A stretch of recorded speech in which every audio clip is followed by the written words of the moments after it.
తప్పుని తప్పుగానే చెప్పాలా, ఒప్పుని ఒప్పుగానే చెప్పాలా.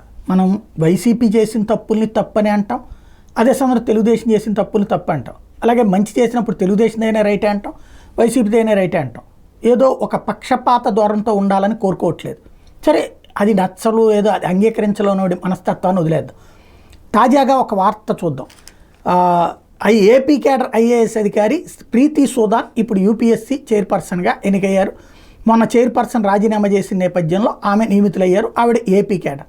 ఈ సందర్భంగా ఈనాడు ఈ విషయాన్ని చిమ్మేటటువంటి దాంట్లో మరొక వార్త రాసుకొచ్చింది. గతంలో జగన్ ప్రభుత్వం ఈమెను ఇబ్బంది పెట్టాలని చూసింది. పదవీ విరమణ చేసిన 7 నెలల తర్వాత ఆమె మీద ఎందుకు క్రమశిక్షణ చర్యలు తీసుకోకూడదో సంజాయిషి ఇవ్వాలని కోరుతూ 2021 ఫిబ్రవరిలో అప్పుడు సిఎస్ ఆదిత్యనాథ్ దాస్ నోటీసులు జారీ చేశారు. ఆమె all India service conduct rules 1968 నిబంధనలు ఉల్లంఘించినట్టు అందులో ఆరోపించారు. ఆమె పౌర సరఫరాల సంస్థ ఎండీగా పనిచేసినప్పుడు అమెరికాలో ఉంటున్న తన కుటుంబాన్ని కలవడానికి 2005 మార్చి 1 నుంచి దీర్ఘకాలిక సెలవు తీసుకున్నారు. తర్వాత అమెరికాలో తాను ఉన్న సమయాన్ని సద్వినియోగం చేసుకోవడానికి వీలుగా ప్రపంచ బ్యాంకు పరిధిలోని రీసెర్చ్ డెవలప్మెంట్ యూనిట్తో కలిసి అధ్యయనం చేయడానికి ప్రభుత్వానికి దరఖాస్తు చేసుకున్నారు.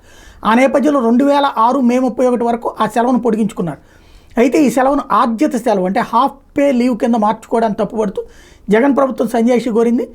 అయితే ఆమెకి కేంద్రం అండగా నిలబడటంతో ఆవిడకి ఏ చర్య తీసుకోలేదు. ఇది రాసుకొచ్చాడు. ఇక్కడ ఆవిడ వెళ్ళింది పర్సనల్ పని మీదన, లాంగ్ లీవ్ పెట్టి వెళ్ళింది. ఆ తర్వాత అక్కడ ఏదో వంక పెట్టి ఆ డబ్బులు క్లెయిమ్ చేసుకోవాలనుకుంది. అది తప్ప కాదా? అది హాఫ్ పే లీవ్ తీసుకోవడం, కంప్లీట్గా జీతం అక్కర్లేని సెలవు తీసుకుందంటే ఒక అర్థం ఉంది. మళ్ళీ డబ్బులు తీసుకోవాలనుకోవడం అంటే ఏంటి? అది కూడా ప్రపంచ బ్యాంక్ రీసెర్చ్. ప్రపంచ బ్యాంక్ కూడా చెప్పాలి, నేనే ప్రపంచ బ్యాంక్ రీసెర్చ్కి పనిచేసి పెడుతున్నాను, హెల్ప్ చేస్తున్నాను అందంటే అది ఖచ్చితంగా మేనేజ్మెంట్. ఆ మేనేజ్మెంట్ని తప్పుపట్టింది అంటే ఒక డబ్బులు అక్రమ మార్గాన పోకుండా ఆపింది. దాంట్లో తప్పు ఎందుకు అవుతుంది? అదే చంద్రబాబు చేస్తుంటే విజనరీ అయ్యి ఉండేవాడు, అధికారి బూత్ అయ్యి ఉండేవాళ్ళు. అది జగన్ చేశాడు కాబట్టి తప్పు అంటున్నాం. మరి ఇది జెన్యూనా కాదా? ధర్మబద్ధంగా రాస్తున్నామా, అధర్మంగా వ్యవహరిస్తున్నామా అన్నది ఆలోచించుకోవాలి.